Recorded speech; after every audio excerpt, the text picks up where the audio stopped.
Last week they were so scared, but today they have cleaning duty again. School was over. The classroom was quiet and almost empty. Only Mia and Leo were left inside. Leo, come on, hurry up. I don't want to stay here too long. Mia, I'm still scared. Last week, that book flew by itself. Yeah, I'm scared too. That's why, let's just finish quickly.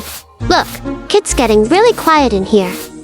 They started stacking chairs and wiping the desks quickly, but they didn't know.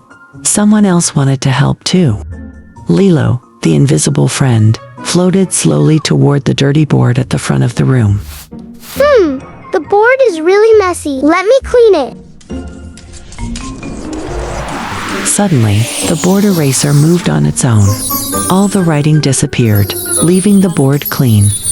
Mia, did you see that? The eraser just moved by itself. Oh no! A ghost! They ran out of the classroom as fast as they could, leaving the board sparkling clean. Oops, I just wanted to help. Why do they always run away? Who will Lilo try to help next time? Don't forget to like and subscribe so you won't miss the next adventure.